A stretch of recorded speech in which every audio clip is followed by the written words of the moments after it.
In the vast, silent heart of the West, a man can lose himself to the quiet. But sometimes, the silence is broken by a whisper of fate, a sound you can't outrun. The silence in Coyote Creek Valley was a heavy blanket, one Jake Cole had intentionally wrapped around himself. For 2 years, the only sounds had been the wind and the lowing of his few cattle. But today, a new sound cut through the quiet, a faint, pained moan from near the old stone well. It was a sound that didn't belong in his self-imposed solitude, a sound that spoke of the world he'd fled. He moved from the porch, his hand instinctively resting near the Colt at his hip, his eyes narrowed against the hard glare of the Arizona sun. The stillness of the afternoon suddenly felt fragile. There, by the well's crumbling stone base, a woman lay on the sun-baked earth. Her hair was a spill of raven-black silk against the pale dust. She was Apache. A dark, wet stain was spreading across the worn buckskin of her tunic, just below her ribs. For a long moment, Jake could only stand there, his heart a cold stone in his chest. She was an emblem of the frontier's brutal reality, a living piece of the very life he'd ridden so hard and far to forget. He had sought peace in this desolate valley, but the violence had found him anyway, lying wounded at his feet. He took a cautious step closer, his shadow falling over her. Her eyelids fluttered open. They were dark, deep-set eyes, and for a fleeting second, they weren't filled with fear, but with a defiant fire, a desperate will to live that resonated with a part of him he thought long dead. She was not just a victim. She was a fighter. That flicker of defiance cut through his carefully constructed walls of detachment. He saw not the trouble she would bring, but the life she was struggling to hold on to. A life as precious as the ones he had lost. The old instinct, the one that had made him a Texas Ranger, surged within him. It was a reflex he couldn't suppress, a deep-seated duty to protect, not to harm. He knelt, his movements slow and deliberate. "I'm not going to hurt you," he said, his voice raspy from disuse. He didn't know if she understood the words, but he hoped she understood the tone. With a gentleness that would have surprised anyone who knew his past, he carefully gathered her into his arms. The weight was slight, but the burden of his choice felt immense. He carried her toward the cabin, away from the unforgiving sun. Jacob Cole measured his days by the slow march of the sun and the length of fence he'd repaired. His world was one of routine and silence, a penance for a past that echoed with gunfire and screams. Each sunset painted the canyon walls in hues of orange and purple, but for Jake, they were just another reminder of the fires that had consumed his world. He worked his small herd of cattle with a grim determination, finding a strange comfort in the simple, demanding labor. The physical exhaustion helped keep the ghosts at bay, at least until the long, quiet nights set in. Years ago, he wasn't a rancher. He wore a ranger's star, a symbol of pride that had turned to ash in his mouth. He'd led his men on a raid, following orders that led to a miscalculation, a tragic confluence of bad information and worse luck. The ensuing conflict had not been a battle, it had been a massacre. And in that chaos he had lost his wife and young son, caught in a crossfire he had started. The memory was a wound that never healed, a constant ache just beneath the surface of his quiet life. He had traded his star for this solitude, seeking a peace he knew he didn't deserve. His hands, though calloused from ranch work, had not forgotten the familiar heft of his revolver.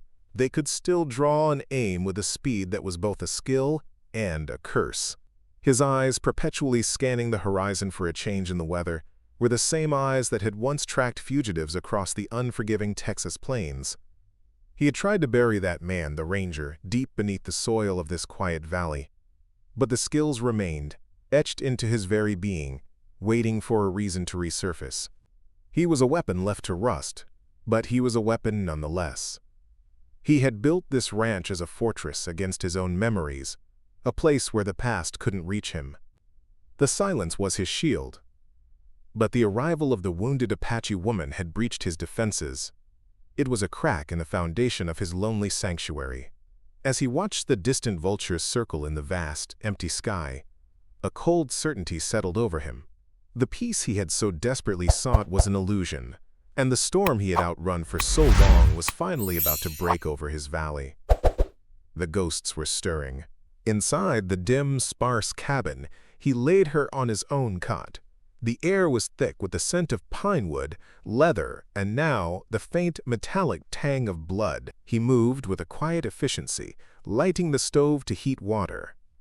He worked with the detached focus of a man who had seen too much pain to be rattled by it, yet a profound unease settled in his gut.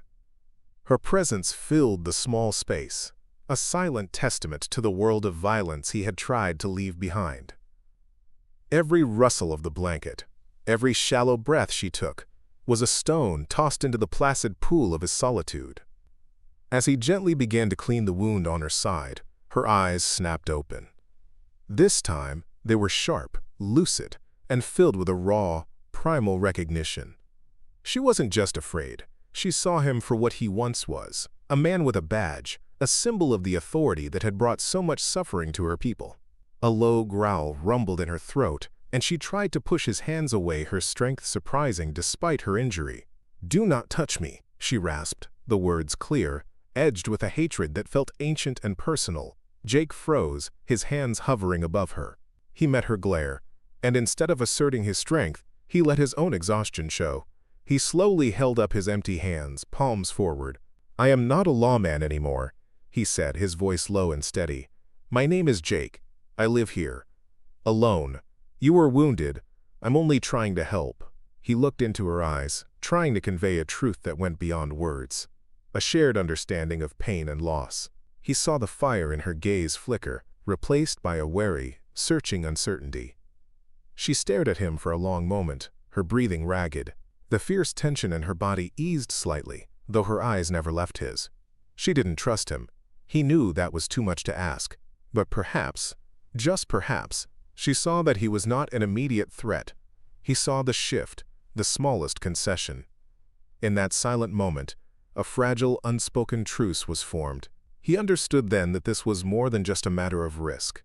By bringing her into his home, he had made a choice, and he would see it through, no matter where the trail led. He moved her to a makeshift bed near the hearth, keeping the fire low. The bullet had passed clean through, but the risk of fever was high. For 3 days, his world shrank to the confines of the small cabin.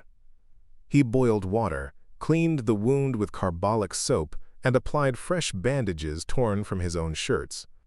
He brewed a thin broth from dried jerky and wild herbs, patiently coaxing her to take small sips. The quiet rhythm of his care was a stark contrast to the storm of memories her presence stirred within him. It was a duty, but it felt like more. During one of her fevered spells, a small leather pouch fell from her tunic. Jake picked it up. It was soft, worn deerskin, tied with a simple thong. He felt a strange reluctance to open it, a sense of trespassing on something sacred. He placed it on the small table beside her bed. When the fever finally broke and her eyes were clear again, she saw the pouch. A flicker of alarm crossed her face before she saw it was untouched. "This is important," she said, her voice weak but firm. Later, as she regained some strength, she held the pouch in her hands. "It is not for protection," she explained, her English slow but deliberate.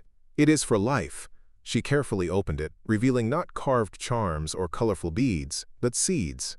They were small, dark and varied, seeds from the sacred place, of plants that heal, plants that feed, all that is left for my people.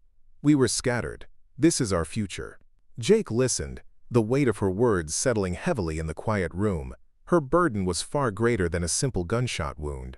A quiet understanding began to grow between them, nurtured by shared silence and small gestures. He would leave a cup of fresh water by her bed. She would watch him work, her expression unreadable. One afternoon he found her outside, leaning against the cabin wall, showing him a tough, stringy root.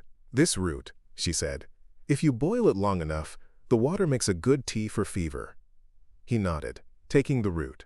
It was the first piece of knowledge she had offered him, a fragile seed of trust planted in the hard-packed earth of their encounter. The fever was gone, but it left her weak, a shadow of the fierce woman he'd first seen. Yet with each passing day, a quiet strength returned to her eyes. One morning, as the first light of dawn painted the cabin wall, she looked at him across the small room. "You are Jake," she stated, not as a question. He nodded, sipping his coffee. She paused, then added, "My name is Anaba." The name hung in the air, a simple word that felt like a formal introduction, a bridge being built, stone by stone, across a vast, silent canyon. A week later, Jake rode his bay gelding into the dusty, one-street town of Red Rock for supplies. The town was little more than a general store, a blacksmith, and a saloon that seemed to be its beating heart. As he loaded sacks of flour and coffee onto his pack mule, he felt eyes on him. Men he recognized, hired hands for Silas Thorne, the man who owned most of the valley, were watching him from the saloon's shaded porch. They weren't obvious about it, but their quiet attention was as unnerving as a coiled rattlesnake. Inside the general store, the old proprietor, Elias, leaned over the counter. "Heard you had some excitement out your way, Jake," he said, his voice low. "Thorne's boy's been asking questions about some stray Apache woman." Jake's face remained a mask of indifference. "My valley's as quiet as a tomb, Elias. You know that." But as he left, he saw Marshal Thompson, the town's weary lawman, watching him from his office. Thompson's gaze was heavy with suspicion and a hint of warning. The whispers had started. The ride back to the ranch was tense. Every rock and shadow seemed to hold a threat. He knew what Thorne's interest meant. Thorne was a patient predator who consumed land and lives with equal avarice. Jake understood the unspoken message from the marshal. Trouble was coming, and he was standing right in its path. The noose was tightening, not with a sudden snap, but with the slow, inexorable pull of a man who believed the entire valley belonged to him. His fortress of solitude had officially been compromised. It was late afternoon when he saw the dust cloud on the horizon. Not one rider, but 5. Jake's gut tightened. "Get in the root cellar," he told Anaba, his voice low and urgent. "Don't make a sound, no matter what you hear." Her eyes were wide with fear, but she nodded, disappearing beneath the trapdoor in the floor just as the riders crested the ridge. He placed a worn rug over the door and stepped onto the porch, his rifle held loosely in one hand, his posture deceptively relaxed. The riders slowed, their horses trampling the quiet of his yard. The man in the lead was Silas Thorne. He was dressed in a fine black coat, a stark contrast to the dust of the trail. He had a politician's smooth smile and the cold, calculating eyes of a card sharp. Some called him the judge for the way he dispensed his own brand of justice in the valley. "Afternoon, Cole," Thorne said, his voice like honeyed poison. "We're tracking a fugitive, an Apache woman, caused some trouble over in the next county. Figured she might have passed through here. You've seen nothing, I suppose?" Jake leaned against a porch post, his face unreadable. "Haven't seen a soul in weeks, Thorne. You know how it is out here." Thorne's smile didn't reach his eyes. His gaze swept over the cabin, the barn, lingering for a moment on the single plume of smoke rising from the chimney. "A man alone?" Thorne mused. "It's a hard life. Dangerous. Easy for a man to get into trouble he can't get out of, or for things to simply go missing." The threat was as clear as the sky above them. It hung in the air, thick and suffocating. Thorne and his men eventually rode off, their search of the property cursory but insulting. Jake knew it was just the first move in a deadly game. 2 days later, his fears were confirmed. He found his best heifer lying dead by the creek, her body bloated. The water downstream from her was tainted, unusable. There was no bullet hole, no sign of a struggle. It was a quiet, vicious act. It was Thorne's signature. A cold promise that he knew Jake was lying, and that he would not stop until he got what he wanted. That night, the small cabin felt like a cage. The silence was heavy with unspoken fear. Anaba sat by the hearth, her hands clenched in her lap, her face a mask of grief and fury. Jake watched her, the image of the dead heifer burned into his mind. Thorne wasn't just ruthless, he was cruel in a way that was calculated and personal. He attacked a man's livelihood, his very means of survival. It was a language Jake understood all too well. He waited for her to speak, knowing she needed to do it on her own terms. "He does not hunt for a fugitive," Anaba finally said, her voice barely a whisper. "He hunts for land, My land. She looked at him, her dark eyes reflecting the firelight. He calls it Spirit Canyon. It is the place of my people. A hidden place. He believes it holds gold. She shook her head, a bitter smile touching her lips. There is no gold. There is something far more precious. There is water. The only year-round spring in this entire territory. The heart of the valley. Her story came out in broken pieces. Thorn had come to her village under the guise of trade. He had captured her grandfather, the keeper of their traditions and the knowledge of the canyon's location. He heard him, she said, her voice catching. But my grandfather did not speak. He died with the secret safe. She had escaped in the chaos, wounded, carrying not a map, but the memory of the trail and the pouch of seeds, the future of her people, which was now tied to the secret of the water. As he listened, the cold, dormant rage of the Texas Ranger stirred within Jake. He had seen this greed before, this casual disregard for life, in the pursuit of power and wealth. It was the same venom that had poisoned his own past. He had run from that world, but it had followed him. He looked at Annaba, at the immense courage that shone in her eyes despite her pain. This was no longer just about protecting a wounded woman. It was a reckoning. He won't get the canyon, Jake said, his voice a low growl. And he won't get you, I swear it. They knew Thorn would be back, and not with veiled threats, but with guns. The ranch was no longer a home. It was a defensive position in a war that had not yet been declared. A grim, silent purpose united them. They worked from dawn until dusk, their actions speaking a language of shared resolve. Jake's mind, once clouded by grief, was now sharp and clear, assessing every rock, every gully, every line of sight from the surrounding ridges. The ranger in him was fully awake. Annaba, her strength returning with surprising speed, moved with an intuitive grace. She showed him things his ranger training had never taught him: how to use the subtle dips in the land for cover, how to read the whisper of the wind for approaching sounds, how to build a fire that gave off heat with almost no smoke.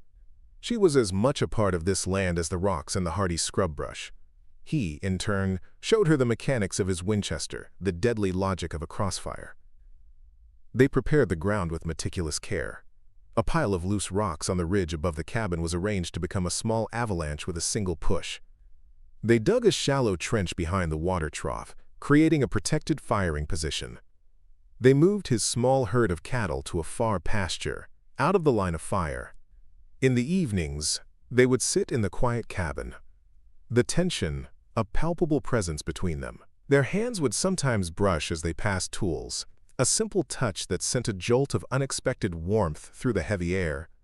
One evening, as they cleaned their weapons by the light of a kerosene lamp, their eyes met across the small table.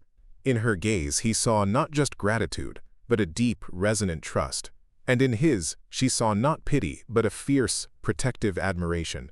No words were spoken, but something profound shifted between them. They were no longer a reclusive rancher and a hunted fugitive. They were partners. Two lonely souls standing together against the coming darkness, bound by a shared fate. Dawn broke, painting the eastern sky in shades of pale rose and gray. It was Annaba who saw them first, a faint plume of dust, miles away, but growing steadily larger. "They are coming," she whispered, her voice calm. The quiet of the morning was a held breath. Jake nodded, his face set like granite. He took up his rifle, Annaba her bow. They moved to their chosen positions. Two small figures against the vast, indifferent landscape, ready to defend their tiny patch of ground against a dozen armed men. Thorn's men rode in with an arrogant confidence, fanning out as they approached the cabin, expecting to overwhelm a single, terrified rancher. They were wrong. The first shot came not from the cabin, but from a rocky outcrop to their flank. One of the riders fell from his saddle. Confusion erupted. Before they could react, another shot from a different position took down a second man. Jake was a ghost, firing and moving, making his single rifle sound like three. As the attackers charged toward the cabin, they rode directly into Annaba's domain. An arrow, silent and swift, flew from the deep shadows of the barn, finding its mark. Another followed. She was not just shooting, she was orchestrating chaos, aiming for horses to throw riders, forcing the men to dismount and seek cover where there was none. She moved with a deadly grace, a spirit of the land defending her own. She was fighting not just for her life, but for the memory of her people and the quiet man who had offered her shelter. Enraged, Thorn himself charged forward, his revolver raised, his face a mask of fury. He spotted Jake moving between the barn and the water trough, but as he aimed, a shower of rocks and dust tumbled down the ridge just above him, Anaba's carefully prepared rock slide. It wasn't large enough to bury him, but it was enough to startle his horse and throw off his aim for a precious second. In that second, Jake's rifle cracked one last time. Thorn stiffened, then fell from his horse into the dust. The remaining men, leaderless and terrified, fled. Silence descended on the valley, broken only by the ragged sound of their own breathing. The rising sun cast long shadows over the yard, illuminating the grim cost of their survival. The air was thick with the acrid smell of gunpowder. Together they moved through the aftermath. A somber, silent duty performed without words. The battle was over, but its weight remained, a heavy presence in the morning air. They had won, but victory felt like a hollow, aching thing. As the sun climbed higher, a single rider appeared on the ridge, not one of Thorn's men, but a familiar figure on a steady horse.